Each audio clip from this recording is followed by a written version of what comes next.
गजपति जिला अड़वा थाना अंतर्गत थुआबाड़ी गाँ निकट में गत 2 तारिख तिरिश सिंह मुठा मझी को अति निर्मम भाव में हत्या कर घटना अड़वा पुलिस 4 जन को गिरफ्त कर पूर्व शत्रुता को केन्द्र कर तिरिश सिंह मुठा माझी को हत्या कर पुलिस जानवा पाई। गिरफ अभियुक्त मैंने होती थुआबाड़ी सुरेश माझी, मनोज माझी, विश्वरंजन उथान सिंह और कंधमाल सामसेन मालिक।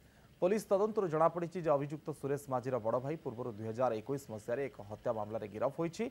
से मामलार प्रत्यक्षदर्शी थिला तिरिश सिंह मुठा माझी। कोर्टे तिरिश सिंह साक्ष्य देवाकू थिबा बेले 4 जन योजना करी तांकू रास्तारू हटै दैछन्ति। नृशंस भाव में हत्या करिबा परे बाइक रे मृतदेह को बांधी 1 किलोमीटर जाए घोषाड़ी नहीं काठमा गाँ पानी टांकी निकट में फपाड़ी दे पड़ाई। सकाळे मृतकों पत्नी एतला आधार में पुलिस तदंत कर 4 जन को गिरफ्त करिछि। आज सेमानकू कोर्ट चालान कराजिबो बोली गजपति एसपी सूचना दैछन्ति।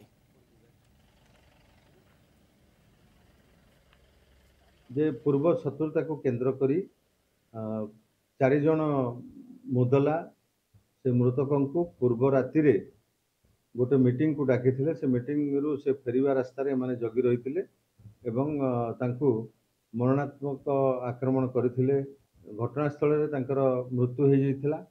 घटनास्थल ठारू प्राय पाखापाखि 1 किलोमीटर रास्ता से माने अति नृशंस भाव में बाइक रे बांधिकी रास्ता रे घोषारी घोषारी से डेड बॉडी को आनी एवं कटामा गाँव पानी टांकी पाखे पकई देथिले।